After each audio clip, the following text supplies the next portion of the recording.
setinggi apapun ilmu yang kita berpijak di atas ilmu syariat. Iya, Ustaz. Jangan sampai dia bertabrakan dengan ilmu syariat. Karena ilmu syariat itu adalah ilmu yang berbicara tentang hukum, dia akan menimbang di situ. Iya, Ustaz. Ya. Jadi kita mesti arif dan bijak untuk memahami dari setiap ilmu yang disampaikan oleh ulama-ulama ini. Makanya Ustaz selalu sampaikan kepada kita semua, mempelajari ilmu makrifat itu dalam pandangan Ustaz yang Ustaz ajarkan kepada jamaah itu, ada makrifat itu yang disebut makrifat rububiyah. Yang kedua, ada namanya makrifat ghaibiyah. Yes, sir. Apa bedanya makrifat rububiyah dan makrifat ghaibiyah? Makrifat rububiyah itu adalah makrifat benar-benar kita ingin mengenal Allah dengan pengenalan sempurna zahir dan batin. Jadi, makrifat rububiyah itu bagaimana dia mengesahkan Allah sehingga tidak lagi terpandang alam dan dirinya ini yang berbuat, yang wujud, melainkan yang terpandang yang berbuat pada alam dan pada dirinya itu tiada lain nyatanya fiilnya Allah itu. Yes. Itu namanya ma'rifat rububiyah, ketuhanan. Karena Allah sajalah yang wujud, Allah saja yang ada. Inilah yang selalu kita lazimkan, kita itikadkan dan kita jazamkan di dalam hati kita dengan melapaskan kalimah la ilaha illallah, la maujud illallah, la haula wa la quwata illa billah. Tidak ada yang wujud dan yang nyata, melainkan yang wujud dan nyata itu hanyalah Allah semata-mata. Itu namanya ma'rifat rububiyah. Yang kedua ada namanya ma'rifat ghaibiyah. Ma'rifat ghaibiyah ini lebih condong ilmunya kepada khariqul adat, di luar nalar. Dia ingin mencari hal yang aneh-aneh. Orang tidak bisa berjalan di atas air, dia bisa berjalan di atas air. Iya, salah. Ya, itu artinya ketika orang tidak bisa berjalan di atas air, dia bisa berjalan di atas air. Itu akan menjadi batu licin, batu penarung bagi dirinya yang membuat dia itu akan menjadi hijab.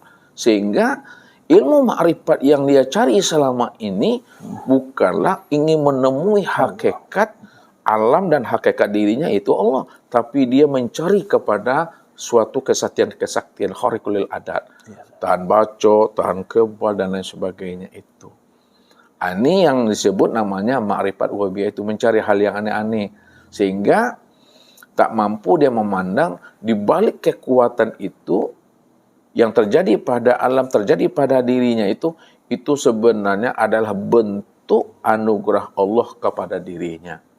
Makanya anugerah Allah itu kepada dirinya bisa nanti akan menjadi tajrid bagi dirinya, istidraj bagi dirinya, azab, bisa juga akan menjadi namanya rahmat dan anugerah. Melihat seseorangnya daripada makomnya. Nabi misalnya.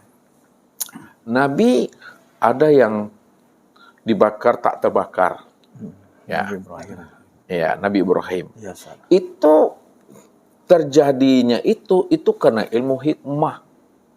Ilmu hikmah itu karena anugerah Allah, karena pemberian Allah. Ya, walau la fadlullahi alaikum warahmatuhu mazaka minkum min ahdin abada lakuntum minal khosirin. Kalau bukanlah karena karunia dan anugerah aku kepada dirimu, kalau bukan karena cinta dan kasih sayang aku kepada dirimu, maka kamu tetap berada dalam keadaan rugi. Yes, takkan bisa kita sholat dan beribadah. Takkan selamat kita daripada kobaran api yang akan membakar diri kita itu. Tapi kenapa Nabi Ibrahim bisa selamat? Ya, Nabi Musa bisa selamat menyeberangi lautan sehingga lautan itu terbelah dua. Itu terjadinya karena anugerah dan rahmat Allah. Yes, itu disebabkan karena ilmu hikmah. Dalam bahasa tauhidnya, apabila suatu peristiwa terjadi di luar nalar, di luar rasio dan akal daripada setiap manusia, itulah yang disebut namanya mukjizat. Apabila terjadi kepada diri seorang nabi dan rasul, mukjizat namanya. Dan apabila terjadi kepada diri yang bukan nabi dan bukan rasul, ya, kepada seorang wali kekasih Allah, juga tidak terbakar ketika dilemparkan ke dalam kobaran api, nggak terbakar dia. Itu disebut namanya dengan karomah. Dia bukan nabi, dia bukan rasul, tapi dia tidak terbakar. Itu yang disebut namanya karomah kepada seorang wali. Apabila dia bukan wali, bukan nabi dan rasul, tapi tidak terbakar juga dia, itu yang disebut namanya dengan mauna. Lebih banyak ke amal solehnya, lebih banyak ibadah dan ketaatannya, lebih banyak istighfarnya dibanding kesalahan dan khilafnya. Dan apabila terjadi bukan nabi dan bukan rasul, bukan seorang wali, bukan pula sebagai seorang mukmin yang soleh, yang taat beribadah, ya, maka itulah disebut namanya dengan sihir. Ya, sihir itu sudah masuk unsur namanya jin, syaitan dan lain sebagainya itu. Semuanya adalah bentuk-bentuk khariqulil adat. Maka inilah yang sebenarnya yang disebut ma'rifat ghaibiyah. Jadi dia lebih condong kepada khariqulil adat di luar nalar logika, hal yang mencari yang aneh-aneh. Jadi Ustaz, ma'rifat ghaibiyah ini apakah disebut juga dengan istidraj, Ustaz? Karena di sini dia apakah dia mengenal Tuhan atau tidak? Karena di sini kan dia diberikan oleh anugerah untuk mengenal ghaibiyah gitu, Ustaz. Apakah sama dengan istidraj ma'rifat ghaibiyah ini, Ustaz? Oh ya. Ma'rifat ghaibiyah ini sebenarnya kita mesti melihat ranahnya dulu, kapasitasnya sebagai apa. Iya, Ustaz. Ya, kalaulah kapasitasnya sebagai seorang rasul dan nabi, maka itu akan terjadi namanya mukjizat. Mukjizat itu terjadi karena ilmu hikmah itu terjadi berlaku karena anugerah dan kasih sayangnya Allah. Yes, Ustaz. Jadi dalam bahasanya begini, kalaulah seorang nabi dan rasul, seorang wali-wali Allah, dia berdakwah benar-benar untuk memperkenalkan diri Allah kepada umat ini, ya, maka di situ Allah memasang badan kepada hambanya. Apa bahasa Allah itu dalam bahasa Ustaz memasang badan itu? Intan surullah yansurkum wa yusabbit aqdamakum. Siapa yang mau tolong Allah, maksudnya siapa yang mau memperkenalkan Allah kepada hamba Allah yang belum mengenal akan dirinya, Allah pasti akan bantu dia. Allah mudahkan lisan kita untuk berbicara. Allah mantapkan hati kita untuk selalu istiqomah, berjalan lurus di atas jalan hidayahnya. Wa yusabbit aqdamakum, kata Allah.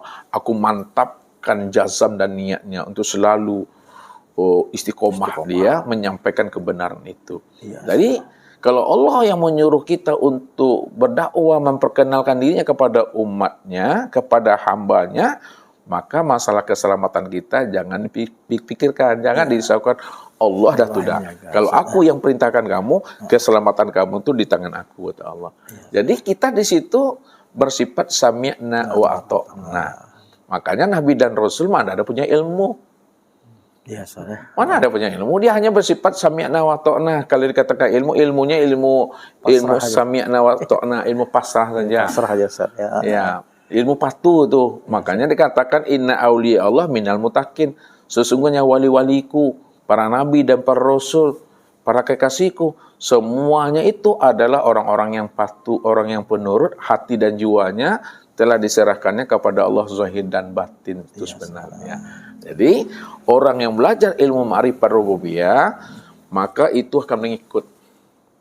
Karomah-karomah itu akan terjadi pada dirinya. Kalau Nabi, mukjizat itu akan berlaku bagi dirinya. Kalau wali itu karomah namanya, Ustaz, ya. Makanya tidak bisa diulang-ulang dia berkali-kali. Dia pada saat seperti itu berlakulah itu. Berlaku itu, Ustaz. Tapi orang yang mencari ma'rifat rububiyah, dia akan mengikuti namanya ma'rifat ghaibiyah itu. Akan terjadi namanya khariqulil adat. Nah, sebaliknya, orang yang mencari ma'rifat ghaibiyah, maka ma'rifat rububiyah itu tidak akan pernah menempel kepada dirinya. Nggak pernah ikut. Sama bahasa Ustadz gini, Pak Sodikin, Pak Jul. Kalaulah Pak Jul dengan Pak Sodikin beli sapi, insya Allah pasti talinya dapat tuh. Tapi kalau Pak Jul dengan Pak Sodikin beli tali, sapinya nggak kedapat tuh dah. Maknanya apa? Siapa yang kejar akhirat, dunia ikut tuh. Siapa yang kejar dunia, akhirat akan luput. Nah, Kuncinya di atas lagi, siapa yang dapatkan Allah, ya, maka dunia ikut, akhirat juga ikut. Iya, Ustaz. Nah, ada juga batu licin nanti di atas, paling atas sekali. Batu licinnya di mana? Siapa yang dapatkan Allah, tujuannya untuk dunia dan akhirat, Ya. maka dunia akhirat itulah yang menjadi Tuhannya. Dunia akhirat itulah yang menjadi sembahannya. Sedangkan Allah bagi dirinya hanyalah perantara, wasilah saja untuk mendapatkan dunia dan akhirat. Jadi bukan Allahnya yang jadi tujuannya, Ya. dunia dan akhirat. Dunia dan Makanya dalam kita berdakwah, dalam kita beribadah, dalam kita melakukan ubudiyah, hanya Allah sajalah di situ. Ya, Nyatakan saja Allah, la ilaha illallah. Aku sholat untuk menyatakan Allah. Aku beribadah untuk menyatakan Allah. Itulah bukti sebagai bentuk keimanan dan kepatuhan aku kepada Allah itu. Iya, Ustaz. Itu rahasianya. Jadi Ustaz, setelah kita belajar tiga ilmu ini Ustaz, syariat, tarekat, hakikat, sempurna di makrifat Ustaz. Ya. Jadi makrifat itu sendiri itu kan untuk mengenal Allah Ustaz.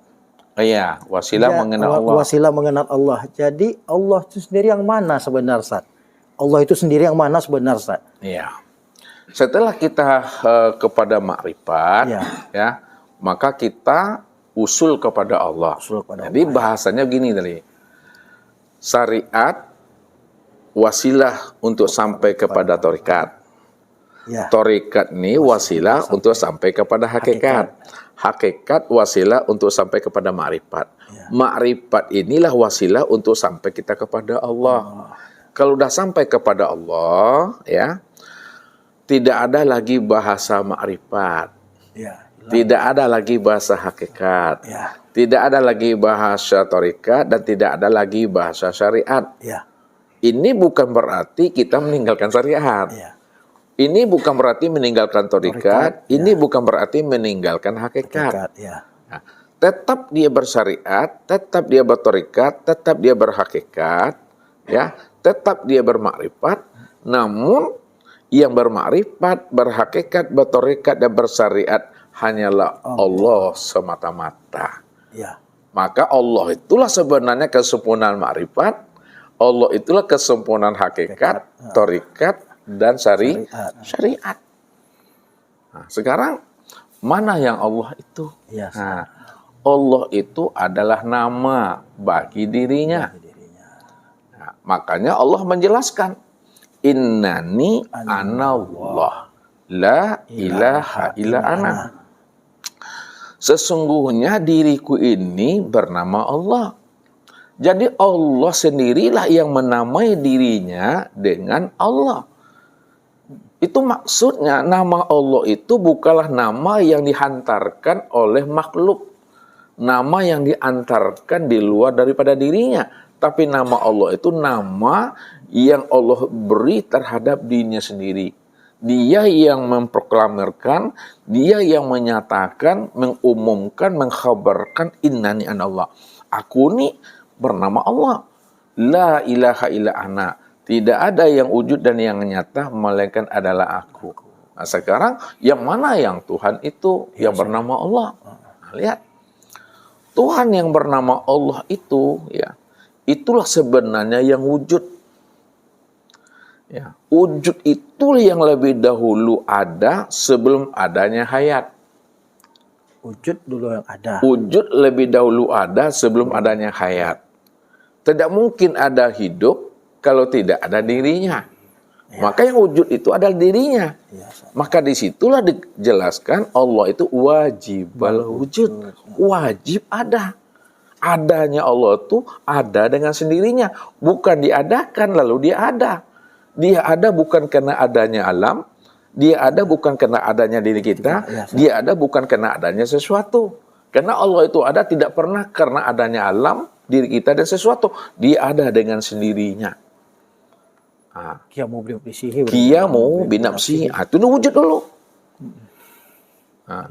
Setelah wujud, maka siapa yang wujud itu? Yang wujud itu yang katakan hayat, bersifat hayat. Baru dia hidup di situ. Wujud baru hidup. Nah, maka yang wujud itu adalah si hayat. Ada hidup dia, baru sama, baru basar, baru kalam, baru ilmu, baru kudrat. Begitu sebenarnya pemahamannya tadi itu. Lalu kalau dia itu adalah wujud, lalu bagaimana wujudnya yang sebenarnya? Ya, wujudnya itu adalah mutlak. Kenapa dikatakan wujudnya mutlak? Karena dia adalah ahad satu-satunya. Qul huwallahu ahad. Katakanlah bahwa aku ini Allah adalah ahad. Ahad itu adalah esa, tunggal, tiada berbelang. Hanya dia satu-satunya, tidak ada diri yang lain selain daripada dirinya. Tidak ada diri yang lain selain daripada dirinya, dialah yang mutlak semata-mata. Kalau dia yang mutlak semata-mata, itu tidak ada yang lain selain daripada dirinya. Kalau ada yang lain selain daripada dirinya, berarti ada dua wujud di situ. Ada dua Allah di situ. Sedangkan dia cuma yang wujud ada.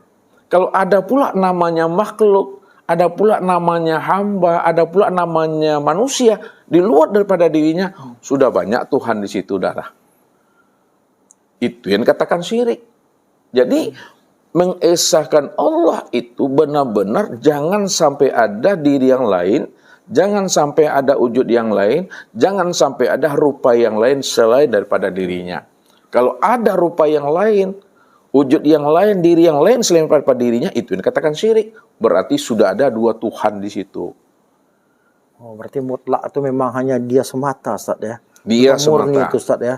Hanya dia semata, Ustaz ya. Dia semata. Makanya disinilah orang-orang arifin menjelaskan tentang bagaimana proses kita ya memfanahkan ya segala yang ada ini dalam pandangan hati kita ini.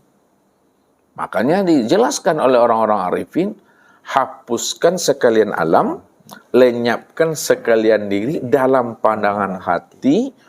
Ketika itu nyatakanlah Allah lah yang wujud semata-mata pada sekalian alam dan pada sekalian diri.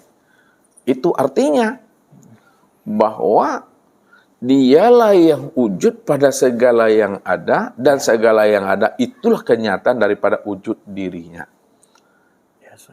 Karena dia cuma yang ada. Nah, kalau dia cuma satu-satunya yang ada pada sekalian yang wujud, dan sekalian yang wujud itulah nyatanya akan dirinya yang esa, yang ahad, dan yang tunggal itu, maka jangan disanding-sandingkan Allah, jangan diserupa-serupakan Allah, jangan dimisal-misalkan Allah dengan sesuatu yang tidak pernah ada. Kalau kita masih membanding-bandingkan Allah dengan sesuatu, berarti hati dan pikiran kita masih memandang ada dua Tuhan di situ. Ada dua wujud di situ, bahkan ada banyak wujud.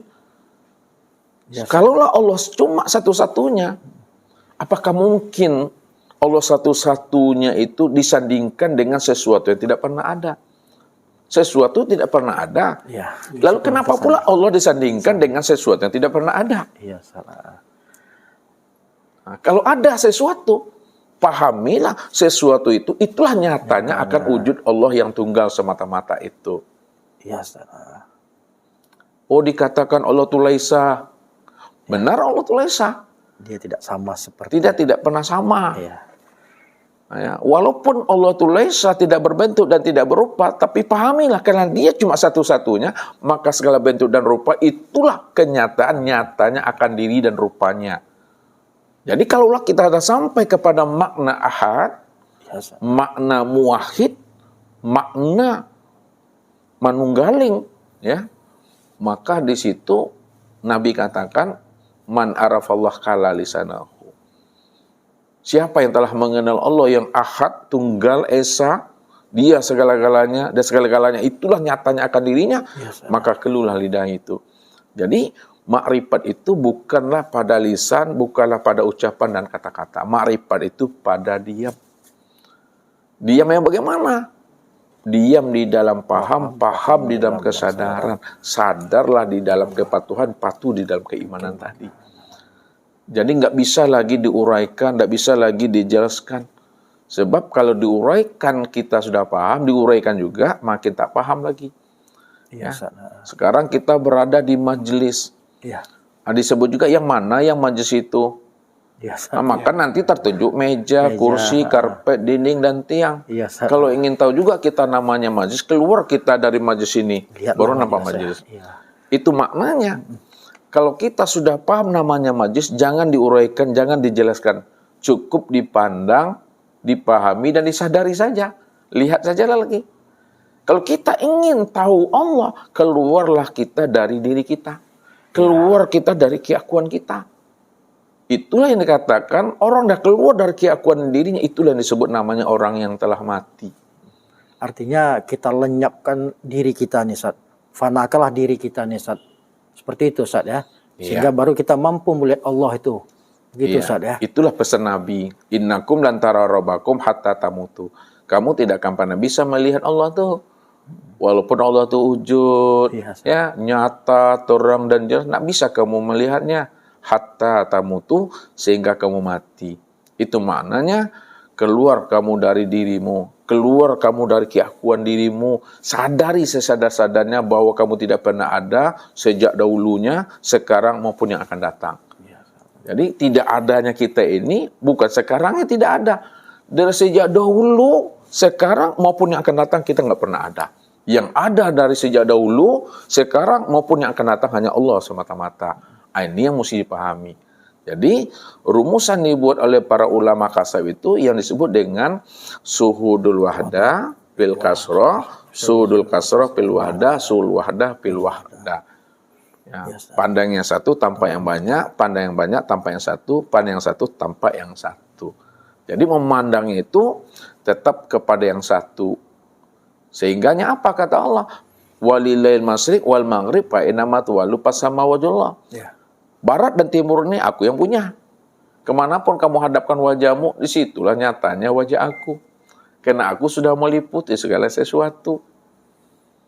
Jadi bahasa meliputi itu apakah untuk kita sampai kepada Allah atau untuk menyatakan bahwa hanya Allah semata yang ada, Ustaz? Bahasa meliputi ini, Ustaz. Untuk menyatakan bahwa dia cuma satu-satunya yang ada. Makanya dia menjelaskan ala innahu bikulli syai'in muhin. Ketahuilah aku sudah meliputi segala sesuatu.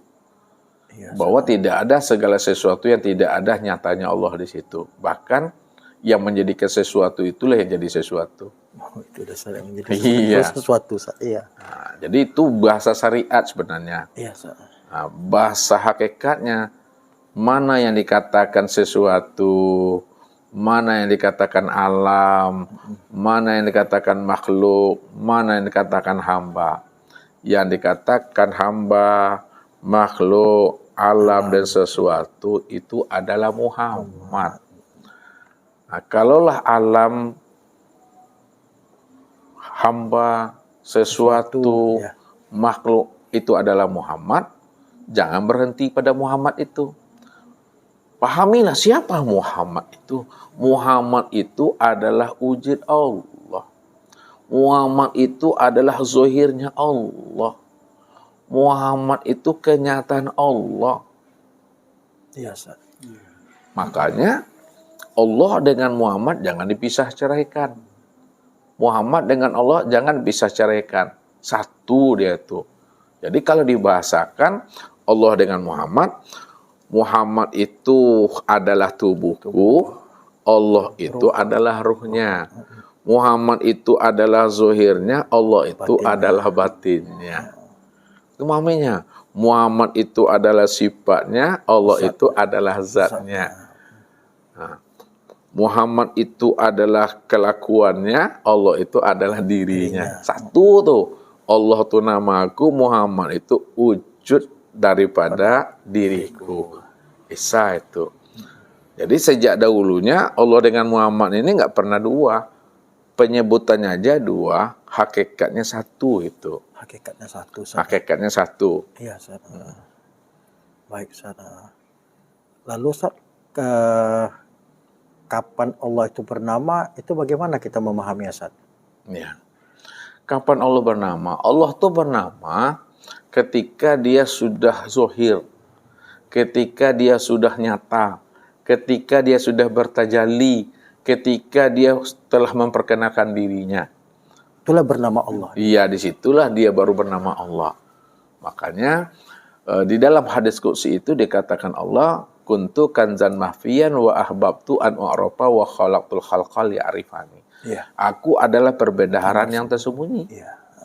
Lalu aku ingin dikenal. Karena aku ingin dikenal, maka aku tajalikanlah sesuatu dari diriku.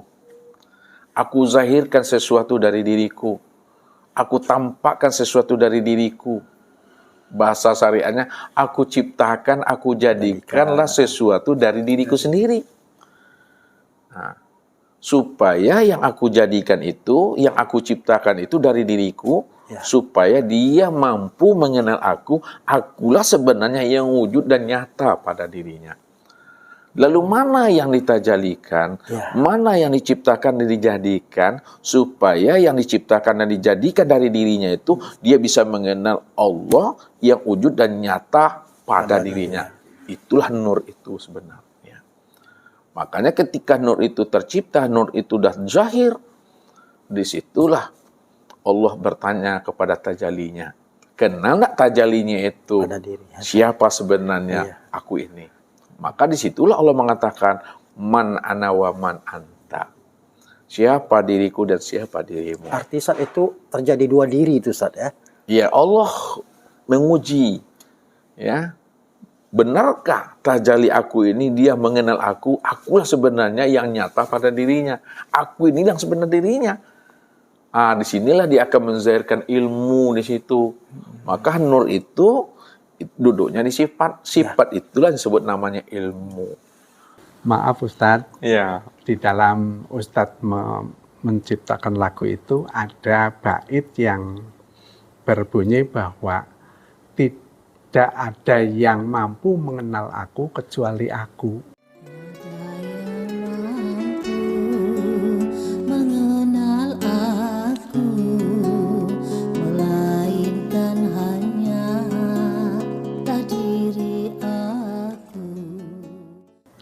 Sementara kita itu diperintahkan untuk mengenal Allah. Hal ini caranya harus seperti apa? Iya, baik Pak. Apa yang Bapak sampaikan itu sebenarnya nggak ada yang salah, nggak ada yang keliru. Bahkan itulah kalimat yang paling tepat dan yang paling benar. Bahwa tidak ada yang mampu untuk mengenal aku, melainkan aku.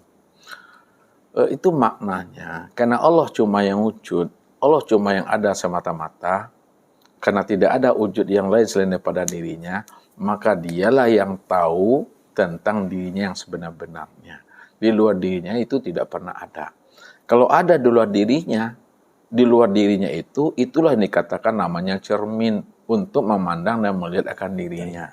Mana yang dikatakan cermin untuk memandang dan melihat dirinya, itu yang disebut namanya dengan Muhammad. Muhammad itu adalah cermin untuk memandang dan melihat akan dirinya. Maka tadi Ustaz sampaikan, kata Allah, kuntu kanzan mahfiyan wa ahbabtu an u'rafa. Aku ini adalah perbedaan yang tersembunyi. Lalu aku ingin dikenal. Ya. Karena aku ingin dikenal, wa khalaqtul khalqa liya'rifani. Aku ciptakanlah sesuatu. Sesuatu tadi itu adalah nur. Nur itu yang bernama Muhammad. Sekarang Muhammad itu sudah nyata pada alam dan Muhammad itu sudah sempurna pada manusia. Aku ciptakan manusia, gitu bahasa makrifatnya. Aku ciptakan manusia supaya manusia itu liya'rifani. Manusia itu mesti mampu dia mengenal aku, bahwa akulah sebenar-benarnya yang wujud dan nyata yang menjadi rahasia dirinya. Jadi disitulah ungkapan dari Ali bin Abi Thalib menjelaskan, araftu rabbi bi rabbi, aku ini kenal Allah, aku ini mampu mengenal Allah, itu bukan karena aku.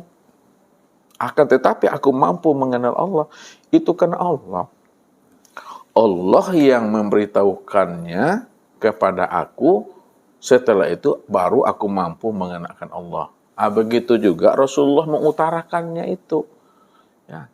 Kalau Allah tidak memperkenalkan dirinya kepada aku, maka aku tidak akan pernah mengenal akan Allah. Aku tidak akan pernah yakin bahwa Allah itu adalah Rabbku. tapi karena Allah yang menanamkan keyakinan itu kepada aku, dengan keyakinan itulah aku baru yakin dan percaya bahwa Allah itu adalah Rabbku. Jadi secara ma'rifatnya tidak ada satupun yang mampu bisa mengenal Allah, melainkan Allah lah yang tahu, yang mampu dan mengerti akan dirinya sendiri. Makanya bagaimana supaya tajalli dirinya tadi yang disebut Muhammad itu insan, supaya Muhammad tadi, insan tadi mampu mengenal Allah, makanya Allah lebih dahulu memperkenalkan dirinya kepada Muhammad atau kepada insan. Inilah yang Allah katakan, innani anallah. Ya, aku ini adalah Allah. Ya, la ilaha illa ana. Tidak ada yang wujud dan yang nyata, melainkan hanya aku. Itulah maknanya Allah menciptakan Muhammad itu, supaya Muhammad itu mampu mengenal Tuhannya, bahwa Tuhan itulah sebenarnya yang wujud dan nyata menjadi rahasia Muhammad itu sendiri. Nah, jadi hakikatnya tentu muncul sebuah pertanyaan. Ya. Kita ini la haula wala quwata illa billah. Kalau kita ini la haula wala quwata illa billah, mengingatnya pun tidak pernah bisa kita. Ya? Mengenalnya pun nggak pernah bisa kita. Mencari dan menemuinya nggak pernah bisa.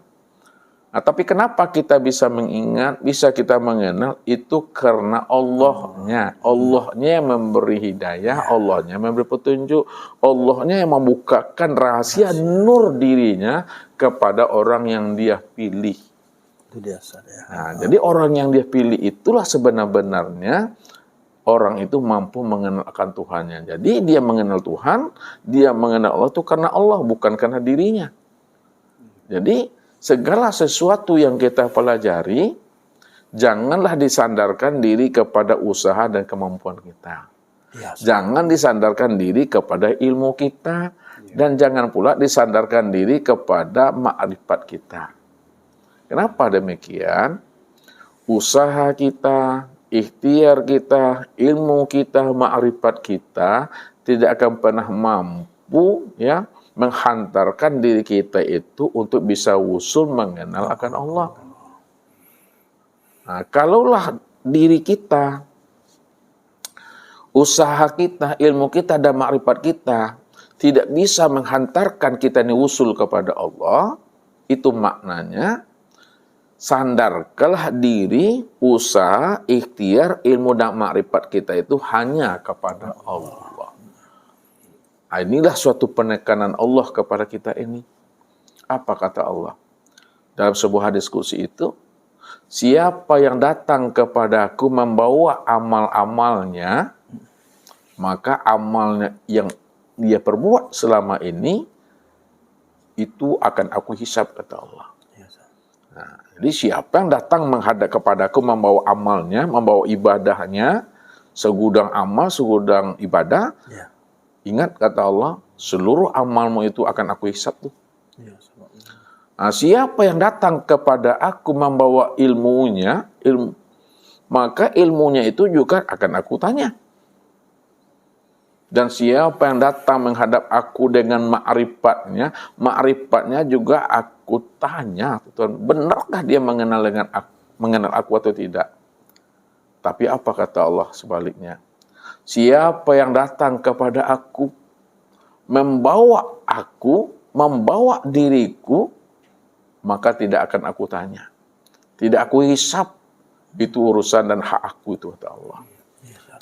Nah, apakah bahasa Allah ini memberikan suatu statement kepada kita, supaya kita tidak beramal, supaya kita tidak beribadah, supaya kita tidak bermarifat? Nah, bukan seperti itu maknanya. Tetap kita ini berilmu, tetap kita ini beramal, tetap kita ini beribadah, tetap kita bermakrifat. Akan tetapi, setelah kita ini berilmu, beribadah, bermakrifat, jangan sandarkan diri kita kepada ilmu, kepada amal dan makrifat. Tapi sandarkanlah diri, ilmu, makrifat, dan amal kita itu hanya kepada Allah. Itulah rahasianya. Jadi secara makna ma'rifatnya tidak ada satupun yang mampu mengenal Allah melainkan Allah itu sendiri. Ya. Ya. Jadi Ustaz ada tadi beberapa kali menyampaikan aku perbedaan tersembunyi. Kemudian innani Allah, aku ini Allah. Yang saya tanyakan Ustaz, kapan Allah itu menyatakan dirinya aku, kapan menyatakan Allah itu sendiri Ustaz? Karena ini ada akunya Ustaz. Ya. Allah itu nama daripada dirinya. Allah itu nama daripada dirinya. Ya. Allah itu nama daripada dirinya. Dirinya itulah yang katakan statusnya, pangkat dan derajatnya, itu yang katakan Rabbul Alamin, Rob Ya, Ustaz. atau Rabbul Izzati. Jadi Rabbul Alamin atau Rabbul Izzati itu dia beraku-aku dengan dirinya sendiri. Beraku-aku dengan diri sendiri. Makanya dia mengatakan, aku inilah yang bernama Allah. Status diriku, derajat diriku, pangkat diriku adalah sebagai Tuhan atau Rabbul Izzati. Sekarang, kalau kita bicara tentang aku ini adalah Tuhan, namaku Allah. Ya. Mana yang diri aku itu? Ya, Ustaz. Yang diri aku itu tuh diri yang kosong itu sebenarnya. Yang kosong itulah yang Rob. Namun kalau Ustadz katakan yang kosong itu yang Rabbul Izzati, sebenarnya bukan yang kosong itu yang Rabbul Izzati. Yang kosong, yang sebenar kosong itu adalah di balik yang kosong itulah yang dikatakan kosong. Di balik kosong itu yang dikatakan kosong. Artinya tidak bisa terjangkau dengan akal pikir lagi, Ustaz. Makanya sampailah kalam kita ini, ya, akal pikir kita itu buntu. Tidak bisa lagi menganalisa, tidak lagi bisa mencerna, tidak lagi bisa memahaminya, sehingga lidah kita ini menjadi keluh. Berarti cukup diyakini dan diimani bahwa segala yang wujud itulah wujud dirinya. Maka pandang dan saksikan sajalah itu. Jangan disebut lagi. Jadi karena kita tidak mampu memahaminya, mencernanya dengan akal, fikir, logika, dan rasio dengan ucapan kata-kata, dinamailah dia itu dengan Allah. Artinya ketika dia menama dirinya, itulah dia bersifat begitu Ustaz ya? Iya, itulah bersifat di situ. Makanya dia bisa menceritakan akan dirinya Ustaz. Iya, dia mampu menceritakan dirinya ketika dia sudah bersifat.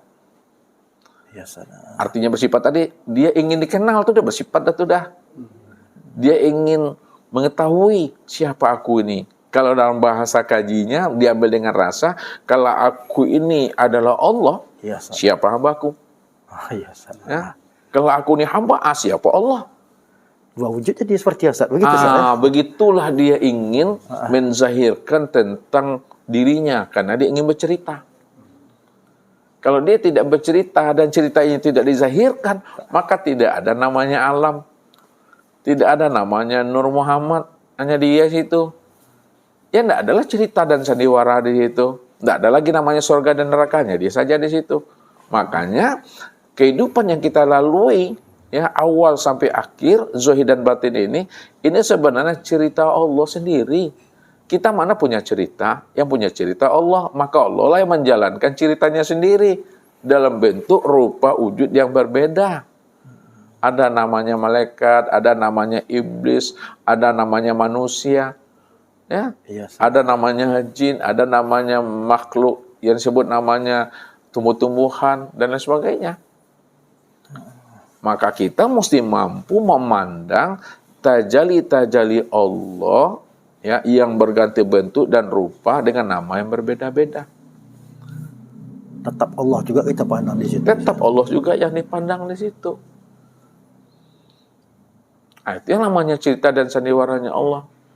Nah, siapa yang tidak mampu memandang bentuk dan rupanya Allah dalam wujud yang lain, nama yang bermacam-macam, maka dialah orang yang tertipu.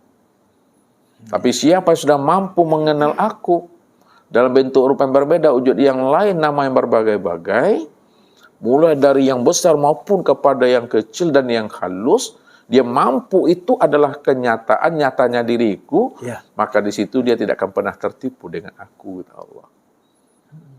Jadi orang yang tertipu itu karena dia tidak mengenal akan Allah. Allah yang wujud semata-mata pada segala yang ada dalam bentuk rupa yang berbeda dan nama yang bermacam-macam. Iya, Ustaz.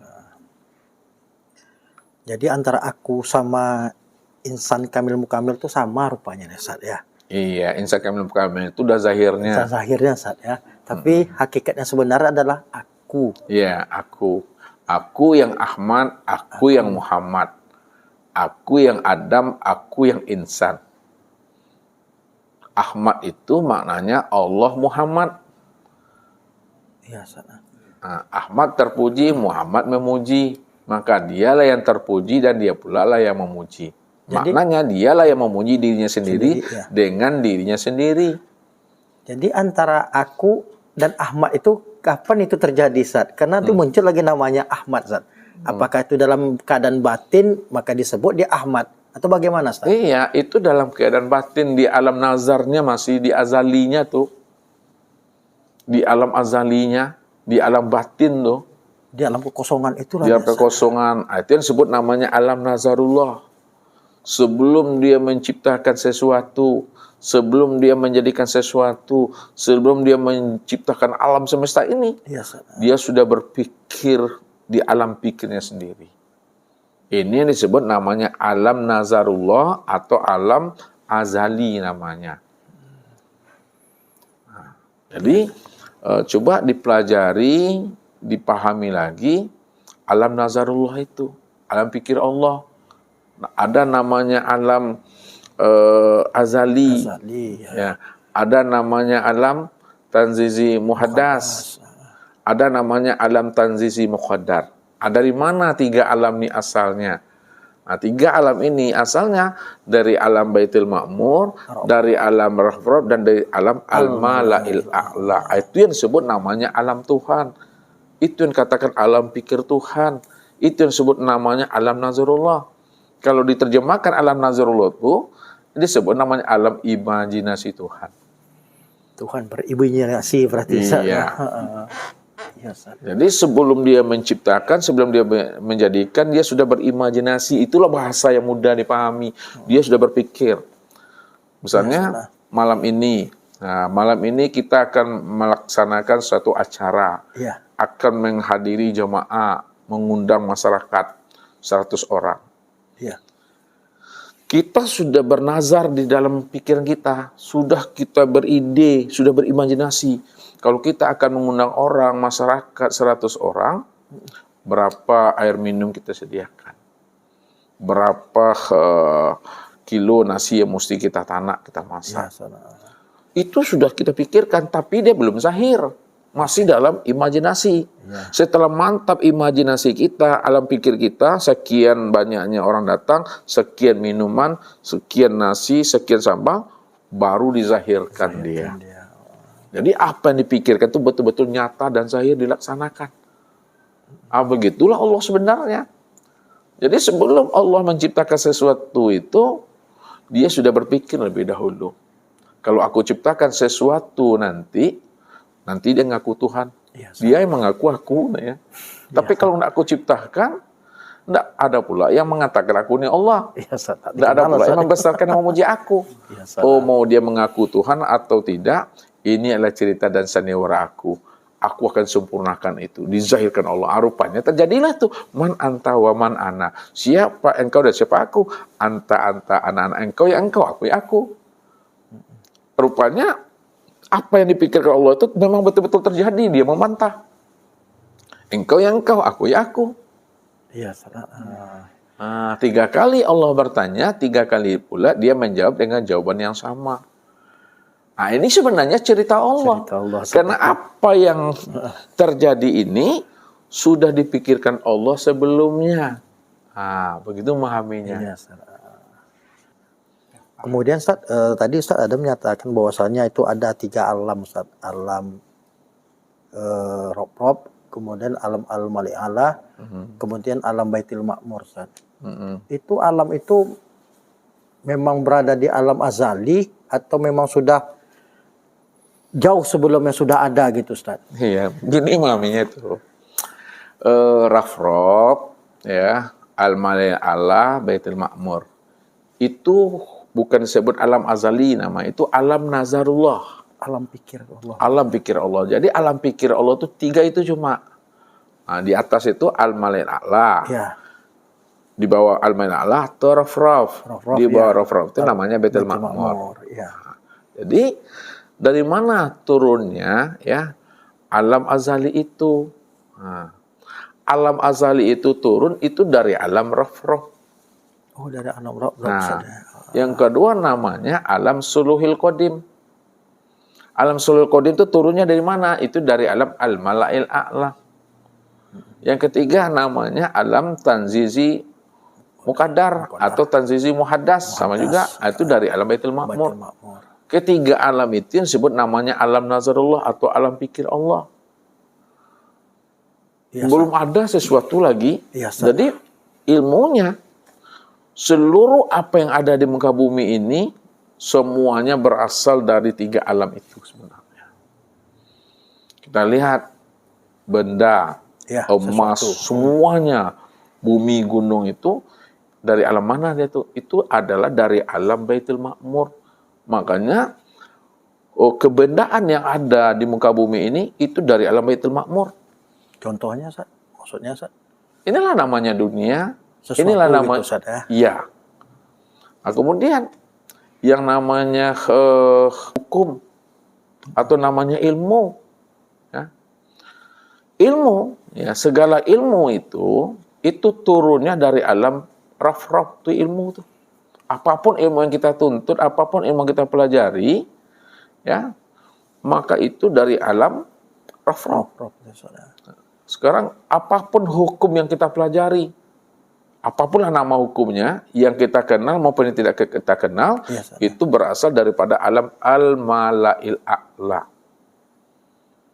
Ya, Jadi kalau diurutkan dia, ilmu ya. yang mengatur hukum, hukum yang mengatur harta benda. Itu urutan yang sebenarnya. Ilmu yang mengatur Ilmu yang mengatur hukum, hukum yang mengatur harta benda. Kalau kita sekarang terbalik. Harta benda mengatur hukum. mengatur hukum, hukum yang mengatur ilmu. Nah, itu dia. Itu urutnya itu. Makanya mengingat, menimbang, memutuskan. Jadi di SK surat keputusan kita, Ya, jadi PPNS, itu mengingat, menimbang, memutuskan. Itu berasal daripada 3 alam tadi itu. Itu dia. Ya, Ustaz, ilmu. Mengingat itu di mana duduknya tuh? Itu di azali, Allah dalam kesendirian tuh. Nah, mana sedang mengingat, Ustaz, ya? Dia mengingat. Ya, Ustaz. Kemudian menimbang. Menimbang itu duduknya pada suluhul qadim. Menimbang tuh. Baru memutuskan. Memutuskan itu di tanzizi qadim. Tanzizi qadim semua. Ada sempurna dia mengingat, menimbang, dan memutuskan apapun yang terjadi ini adalah cerita dan sandiwara aku. Barulah Allah menzahirkan alam ini zahirlah.